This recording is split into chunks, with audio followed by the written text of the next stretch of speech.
കർത്താവിൻ്റെ പരിശുദ്ധമായ നാമത്തിന് നന്ദിയോടെ സ്തോത്രം ചെയ്യുകയും സ്തുതിക്കുകയും ചെയ്യുന്നു. ക്രിസ്തുവിൽ പ്രിയമുള്ളവരെ, ദൈവത്തിൻ്റെ തിരുസന്നിധിയിൽ ഇന്നും നമ്മൾ എത്തിച്ചേർന്നിരിക്കുകയാൽ തിരുമുഖത്തേക്ക് നോക്കി ദൈവത്തിൻ്റെ ആലോചനയ്ക്ക് വേണ്ടി അഭയാചന കഴിക്കുമ്പോൾ പരിശുദ്ധ ദൈവം ഓരോ ദിവസവും നമ്മളെ നല്ലവരാക്കാൻ, ശുദ്ധരാക്കാൻ, മാന്യരാക്കാൻ സ്വർഗത്തിൽ നിന്ന് കനിവാർന്നു തരുന്ന ദൈവത്തിൻ്റെ ആലോചനകൾ എന്നെ സംബന്ധിച്ച് ഓരോ ദിവസവും എന്നെ ബലപ്പെടുത്തുകയും ശക്തീകരിക്കുകയും ഉയർത്തുകയും ചെയ്യുന്നതാണ്.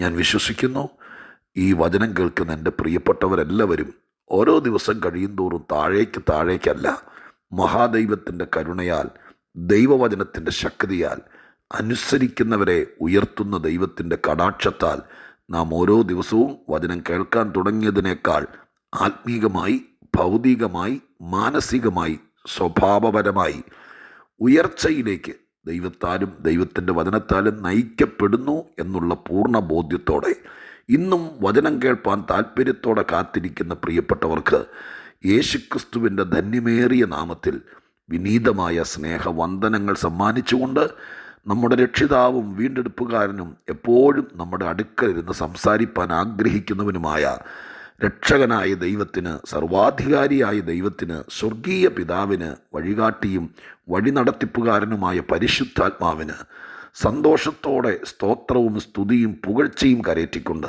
ഇന്ന് ദൈവസന്നിധിയിലിരിക്കുമ്പോൾ സ്വർഗം എന്നോട് പറയുകയും എന്നെ ചിന്തിപ്പിക്കുകയും നാം ഒന്നിച്ച് ചിന്തിച്ച് പ്രായോഗികമാക്കാൻ പരിശുദ്ധ ദൈവത്തിൻ്റെ സന്നിധാനത്തിൽ മനസ്സ് വയ്ക്കുകയും ചെയ്യേണ്ടതിന് കർത്താവ് എന്നോട് പറഞ്ഞ ദൈവത്തിൻ്റെ തിരുമൊഴികൾക്ക് ആധാരമായി യോശുവയുടെ പുസ്തകത്തിൽ നിന്ന് 2 വാക്യങ്ങൾ വായിച്ച് ആത്മീക ചിന്തകൾ പങ്കുവയ്ക്കാൻ കർത്താവിൽ ശരണപ്പെടുന്നു. യോശുവയുടെ പുസ്തകം 4-ാം അധ്യായം 14-15 വാക്യങ്ങൾ വായിച്ച് കേൾപ്പിക്കാം. യോശുവ 4:14-15. അന്ന് യഹോവ യോശുവയെ എല്ലാ ഇസ്രായേലിൻ്റെ മുമ്പാകെ വലിയവനാക്കി. അവർ മോശയെ ബഹുമാനിച്ചതുപോലെ അവനെയും അവൻ്റെ ആയുഷ്കാലമൊക്കെയും ബഹുമാനിച്ചു. ഒന്നുകൂടെ ഞാൻ ആ വാക്ക് പറയട്ടെ. അവർ മോശയെ ബഹുമാനിച്ചതുപോലെ അവനെയും അവൻ്റെ ആയുഷ്കാലമൊക്കെയും ബഹുമാനിച്ചു. യോശുവ വേദപുസ്തകത്തിലെ നമ്മുടെ മനസ്സിനോടൊക്കെ ഇണങ്ങിച്ചേർന്ന് നിൽക്കുന്ന നല്ലൊരു കഥാപാത്രമാണ്. ഒരർത്ഥത്തിൽ പറഞ്ഞാൽ നമ്മെപ്പോലെയൊക്കെ ഭയവും ആശങ്കയൊക്കെ ഉണ്ടായി താഴേക്കടയിൽ നിന്ന് അപ്രതീക്ഷിതമായി ദൈവത്തിൻ്റെ കരുണയാൽ ഉയർത്തപ്പെടുകയും വളർത്തപ്പെടുകയും ചെയ്ത ശ്രേഷ്ഠനായ ഒരാത്മിക നേതാവ്. ആ യോശുവയെക്കുറിച്ച് ഇവിടെ പരാമർശിച്ചിരിക്കുന്ന ഭാഗം, അന്ന് ദൈവം യോശുവയെ എല്ലാ ഇസ്രായേലിൻ്റെ മുമ്പാകെ വലിയവനാക്കി. അങ്ങനെ ദൈവം വലിയവനാക്കുകയാൽ മോശയെ ജനം ബഹുമാനിച്ചതുപോലെ തന്നെ യോശുവയുടെ ആയുഷ്കാലം മുഴുവൻ ജനം യോശുവയെ ബഹുമാനിച്ചു എന്നതാണ് ഇവിടെ എഴുതിയിരിക്കുന്നത്. ഈ വാക്യത്തിൻ്റെ പശ്ചാത്തലം യോർദാൻ കടന്ന് ജനത്തെ അക്കരെ എത്തിച്ചു എന്നുള്ളതാണ്. സത്യത്തിൽ ഞാൻ ഇന്ന് ചിന്തിക്കുമ്പോൾ മോശയും യോശുവയൊക്കെ പ്രശ്നങ്ങളുടെ മുമ്പിൽ നിന്ന് ഉരുകുന്നത് ഞാൻ ബൈബിളിൽ കണ്ടിട്ടുണ്ട്. യോശുവയും യോർദാൻ കടത്തി ജനത്തെ അക്കരെ കൊണ്ടുപോകുന്ന കാര്യത്തിൽ ഒരു ആത്മീക നേതാവെന്ന നിലയ്ക്ക്, ഉത്തരവാദിത്വ ബോധമുള്ളവനെന്ന നിലയ്ക്ക് വാസ്തവത്തിൽ ഉരുകുന്ന, ഭാരപ്പെടുന്ന, എന്ത് ചെയ്യണമെന്നറിയാത്ത ഒരു നിമിഷമെങ്കിലും ഉണ്ടായിട്ടുണ്ടാകും എന്ന് ഞാൻ വിചാരിക്കുകയാണ്. കാരണം മരുഭൂമി യാത്ര, ഇസ്രായേൽ മക്കളുടെ കനാൻ പ്രയാണത്തിലേക്കുള്ള യാത്ര, ആ വഴി ഏതിലേക്കായിരിക്കും, അതിന് മുമ്പിൽ എന്തൊക്കെ ദുർഘടങ്ങൾ കാണും എന്നൊന്നും നേരത്തെ ഒരു മുന്നറിയിപ്പും കൊടുക്കുന്നില്ല. ഓരോരോ വിഷയങ്ങൾ വരുന്നു, അതിനെ അപ്പോൾ തരണം ചെയ്യാൻ ദൈവം ഓരോരോ വഴികൾ പറഞ്ഞു കൊടുക്കുന്നു. സത്യത്തിൽ ഇത് തന്നെയാണ് ആത്മീക ജീവിതം. എന്തൊക്കെയായിരിക്കും, എങ്ങനെയൊക്കെ ആയിരിക്കും എന്ന് നേരത്തെ കൂട്ടിയൊന്നും ദൈവം പറയുന്നില്ല. ഏത് പ്രവാചകൻ്റെ അടുക്ക് പോയി ചോദിച്ചാലും ദൈവം അത് പറയത്തുമില്ല. പിന്നെ ഏത് വിഷയങ്ങൾ വന്നാലും അതിനെ തരണം ചെയ്യാൻ കർത്താവായിട്ട് കൃപ തരികയാണ്. എന്നെ കേൾക്കുന്ന പ്രിയപ്പെട്ടവരെ, ഈ ഭാഗത്തേക്ക് ഞാൻ തിരിച്ചു വരട്ടെ. അതുകൊണ്ട് യോശുവ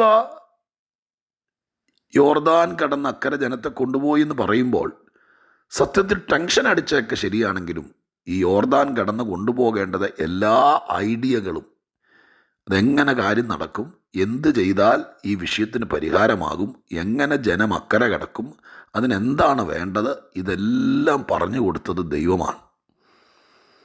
ടെൻഷൻ, ആ വിഷയത്തിൻ്റെ ഒരു പിരിമുറുക്കം യോശുവയ്ക്കുണ്ടായത് സത്യമാണെങ്കിലും ഇതിൻ്റെ വഴി ഉണ്ടാക്കിയത് സർവശക്തനായ ദൈവമാണ്. അപ്പോൾ ദൈവം പറഞ്ഞു കൊടുത്ത ക്രമപ്രകാരം പെട്ടകം ചുമന്നുകൊണ്ട് പുരോഹിതന്മാർ നിൽക്കവേ യോർദാനിലെ വെള്ളം ചിറ പോലെ നിൽക്കുകയും ജനമെല്ലാം അക്കരെ കിടക്കുകയും ചെയ്തു. വാസ്തവത്തിൽ ഈ ഐഡിയ മുഴുവൻ, ഞാൻ ഐഡിയ എന്ന് ഉപയോഗിക്കുന്നത് നമുക്ക് മനസ്സിലാവുന്ന ഭാഷയാട്ടോ, ഈ പദ്ധതി മുഴുവൻ ദൈവത്തിൻ്റെ ജ്ഞാനമാണ്. യോശുവയെ മുമ്പിൽ നിർത്തിക്കൊണ്ട് ദൈവം അത് ചെയ്തെന്നേ ഉള്ളൂ. ഞാൻ ഈ ഭാഗത്ത് ഇന്ന് ചിന്തിച്ചത് ഇങ്ങനെയാണ്. ഒരു കൂട്ടം ആളുകളുടെ പ്രശ്നമായിരുന്നു യോർദാൻ എന്ന് പറയുന്നത്. ജനങ്ങളുടെ മുമ്പിൽ യോർദാൻ എന്ന പ്രശ്നം പരിഹരിച്ചത് യോശുവയാണ്. അതിൻ്റെ ബുദ്ധിയും ശക്തിയും ഐഡിയയും എല്ലാം ദൈവത്തിൻ്റെതാണെങ്കിലും ജനസമക്ഷം യോശുവയാണ് യോർദാൻ പിളർന്നത്, ജനത്തെ അക്കരെ വിട്ടത്. സൺഡേ സ്കൂളിൽ കുഞ്ഞുങ്ങളോട് ചോദിച്ചാലും മക്കളെ ആരാണ് യോർദാൻ പിളർന്നെന്ന് ചോദിച്ചാൽ പിള്ളേർ ചാടി പറയും ദൈവമാണെന്നല്ല, യോശുവയാണെന്ന്. സത്യത്തിൽ അതാണ്. പക്ഷെ ദൈവമാണ് ഇതിൻ്റെ എല്ലാ കാര്യങ്ങളും ക്രമീകരിച്ചത്. ഞാൻ വീണ്ടും ആവർത്തിക്കട്ടെ, ഈ ഭാഗത്ത് നിന്ന് കർത്താവ് ഇന്ന് എന്നോട് പറഞ്ഞ എന്താണെന്നറിയാമോ? യോശുവ ഒരു പ്രശ്നക്കാരനല്ലായിരുന്നു, ജനത്തിൻ്റെ മുമ്പിൽ പ്രശ്ന പരിഹാരകനായിരുന്നു. ഈ വാക്കുകൾ ചേർത്ത് വെച്ചുകൊണ്ട് ഞാൻ പറയാം. യോശുവ യോർദാൻ എന്ന ജനത്തിൻ്റെ മുമ്പിലെ വലിയ പ്രശ്നം പ്രാർത്ഥിച്ചു, അതിരാവിലെ എഴുന്നേറ്റു, ദൈവത്തോട് ആലോചന ചോദിച്ചു, ദൈവം പറയുന്നത് അനുസരിച്ചു. ജനങ്ങളൊക്കെ ഇവൻ എന്നെ ഈ കാണിക്കുന്നതെന്ന് ചിന്തിച്ചാലും മണ്ടനെ പോലെ ദൈവത്തെ വിശ്വസിച്ചു. ഇതൊക്കെ ചില്ലറ കാര്യമല്ല, വലിയ കാര്യമാണ്. ഇതൊക്കെ ചെയ്തപ്പോഴേക്കും ദൈവം യോശുവയെ ജനത്തിൻ്റെ നടുവിൽ ഒരു പ്രശ്ന പരിഹാരകനാക്കി. ഞാൻ ഇന്ന് ദൈവസന്നിധിയിൽ പറയാം, വേദപുസ്തകത്തെ മൊത്തത്തിൽ ചുരുങ്ങിയ സമയം കൊണ്ടൊന്ന് അരിച്ചു പിറക്കി മനസ്സിലൂടെ ഓടിച്ചതിൻ്റെ വെളിച്ചത്തിൽ പറയാം. എന്നെ കേൾക്കുന്ന പ്രിയപ്പെട്ടവരെ, ഒരു കുടുംബത്തിലാണെങ്കിലും ഒരു സമൂഹത്തിലാണെങ്കിലും ഒരു സഭയിലാണെങ്കിലും എവിടാണെങ്കിലും പ്രശ്നം പരിഹരിക്കുന്നവനെ, പരിഹാരമുണ്ടാക്കുന്നവനെ ജനങ്ങൾ വലിയവനായി കാണും. അവനെ ആളുകൾ ആയുഷ്കാലം മുഴുവൻ ബഹുമാനിക്കും. അമ്മമാരും അമ്മായിയമ്മമാരും ഭാര്യമാരും ഭർത്താക്കന്മാരും ശുശ്രൂഷകന്മാരും വിശ്വാസികളും യജമാനനും അടിമയും തൊഴിലാളിയും മുതലാളിയും എല്ലാം എന്നെ കേൾക്കുന്നവർ ഇത് കേട്ടോളണം. ഒരു സഭയ്ക്കകത്ത് കിടന്ന് പ്രശ്നം ഉണ്ടാക്കുന്നവൻ എല്ലാവരുടെ മുമ്പിൽ നമുക്ക് തോന്നും കൈയൊക്കെ ചുരുട്ടി മസിലൊക്കെ കാണിച്ച് മുണ്ടൊക്കെ മടക്കി കുത്തി അന്നാ വാടാ എന്ന് പറയുമ്പോൾ നമ്മൾ ഹീറോ ആകുന്നു. ഇല്ല സാറേ, ആളുകളുടെ മുമ്പിൽ നിങ്ങൾ വില്ലനാകും. എന്നാൽ പ്രശ്നം പരിഹരിക്കുന്നവൻ, അവനെ ദൈവം വലിയവനാക്കും, അവനെ ആളുകൾ ബഹുമാനിക്കും. ബൈബിളിനകത്ത് പ്രശ്നം ഉണ്ടാക്കുന്നവരുമുണ്ട്, പ്രശ്ന പരിഹാരകരുമുണ്ട്. പ്രശ്നക്കാര്, ബഹളക്കാര്, അസൂയക്കാര്, മറ്റുള്ളവൻ്റെ നന്മയിൽ വീട്ടിൽ കിടന്നുറങ്ങാതെ അവൻ്റെ പിന്നാലെ തൂക്കം കൊണ്ട് ഓടുന്നവർ, ഇവരെല്ലാം ആളുകളുടെ ഹൃദയത്തിൽ, പിള്ളേരുടെ ഹൃദയത്തിൽ പോലും ചെറിയവരാണ്, അപമാനിതരാണ്. ശൗലിനെയും ദാവീദിനെയും നോക്കിയോ? പ്രഭാഷകരുടെയും പ്രസംഗികരുടെയും പിള്ളേരുടെയും എല്ലാവരുടെയും മുമ്പിൽ ശൗല് ബഹുമാന്യനല്ല, വലിയവനുമല്ല. കൈ കിട്ടിയ അവസരം പാഴാക്കിയ എന്തെന്നാ വിളിക്കണ്ടേ, അങ്ങനെ ഒരു മനുഷ്യനാണ്. എന്നാൽ ദാവീദിൻ്റെ ചില ഡയലോഗുകളും ദാവീദ് യുദ്ധമൊക്കെ ചെയ്തിട്ടുണ്ട്. പക്ഷേ ജനഹൃദയങ്ങളിൽ ദാവീദ് ബഹുമാന്യനാണ്, വലിയവനാണ്. ആഹാബും ഇസബേലും ആരായിരുന്നു? ഭാര്യയും ഭർത്താവും കൂടി നാട് വിറപ്പിച്ച ഭരണാധികാരികളാണ്. പക്ഷെ ആളുകളുടെ മുമ്പിൽ ഒരു ബഹുമാന്യനുമല്ല, ഒരു ഉയർച്ചയുള്ളവരല്ല. കിരീടവും ചെങ്കോലും സിംഹാസനമൊക്കെ ഉണ്ടായിരുന്നവരാ, വലിയ പുള്ളികളാ. പക്ഷേ ഞങ്ങൾ കർത്തൃദാസന്മാരുടെയും പ്രസംഗകരുടെയൊക്കെ മുമ്പിൽ വെറും താണ സംഗതികളാണ്. എന്നാൽ ഏലിയാവോ പ്രശ്നപരിഹാരകനായിരുന്നു. പ്രശ്നപരിഹാരകൻ. നീണ്ട കാലങ്ങൾ ആഹാബ് ഇസബേലും കൂടി കൂട്ടി ഉണ്ടാക്കിയ വലിയ പ്രശ്നങ്ങളെ പരിഹരിക്കാൻ തീയിറക്കിയവൻ. ആള് ഹീറോ അല്ലേ? ജനങ്ങളുടെ ഇടയിൽ, പിള്ളേരുടെ മുമ്പിൽ പോലും ബഹുമാന്യനല്ലേ? ദൈവാത്മാവ് എന്നോട് പറഞ്ഞ സത്യം പറയട്ടെ, ഇച്ചിരി താമസിച്ചാലും, ഇച്ചിരി കരയേണ്ട വന്നാലും, ഇച്ചിരി ഉരുകണ്ട വന്നാലും, പ്രശ്നങ്ങളുടെ നടുവിൽ പിന്നെയും പ്രശ്നക്കാരനാകരുത്. പൊട്ടിത്തെറിച്ച് എടുത്തു ചാടി വഴക്കുണ്ടാക്കി കയ്യും ചുരുട്ടി ആക്രോശിച്ച് പ്രഷർ കയറി വെറുതെ പിള്ളേരുടെ മുമ്പിൽ പോലും നാണം കെടരുത്. ആയുഷ്കാലത്ത് ആ ചമ്മൽ മാറില്ല. എന്നാൽ ദൈവത്തിൻ്റെ പക്ഷത്ത് നിന്നാൽ എല്ലാറ്റിനും വഴി ദൈവം ഉണ്ടാക്കിത്തരും. പിടിച്ചു നിന്നാൽ മതി. കുറച്ചുകൂടെ രാവിലെ എഴുന്നേറ്റ് പ്രാർത്ഥിച്ചാൽ മതി. ഞാൻ രാവിലെ പ്രാർത്ഥിച്ചാലേ ദൈവം കേൾക്കത്തുള്ളൂ എന്നൊരു ഉപദേശം സ്ഥാപിക്കുകയല്ല. ഞാൻ ഈ യോശുവയെ വെച്ചുകൊണ്ട് പറയുക, ഇച്ചിരി അതിരാവിലെ എഴുന്നേറ്റാൽ മതി. എല്ലാവരും ഉറങ്ങുമ്പോൾ ശബ്ദം ഉണ്ടാക്കാതെ ഞരങ്ങിക്കൊണ്ട് കരഞ്ഞാൽ മതി.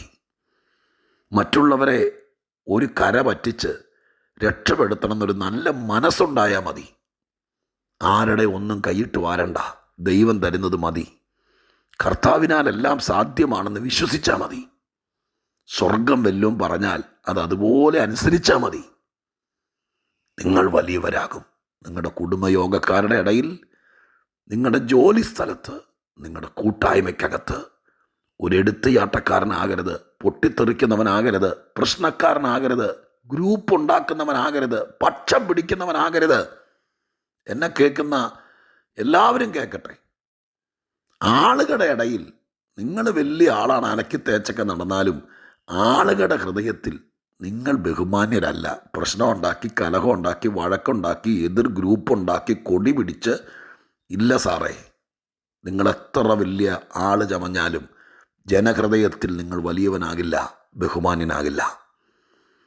എന്നാൽ സംയമനത്തോടെ, ക്ഷമയോടെ, കർത്താവിൻ്റെ പക്ഷത്ത് നിന്ന് ദൈവത്തിൻ്റെ കൃപയോടെ കരഞ്ഞും കാത്തു നിന്നും ചില സമയം കൂടി ദൈവം എടുത്താലും ദൈവം എന്തെങ്കിലും ചെയ്യാതിരിക്കത്തില്ലെന്ന് വിചാരിച്ച് കർത്താവിൻ്റെ കാൽക്കൽ ചുരുണ്ട് കിടന്നാൽ ദൈവം എല്ലാത്തിനും ഒത്താശ ചെയ്തു തരും. യോശുവെ വലിയവനായതല്ല, ദൈവം വലിയവനാക്കിയതാണ്. പ്രശ്നങ്ങളുടെ നടുവിൽ പരിഹാരം ദൈവം പറഞ്ഞു തരും.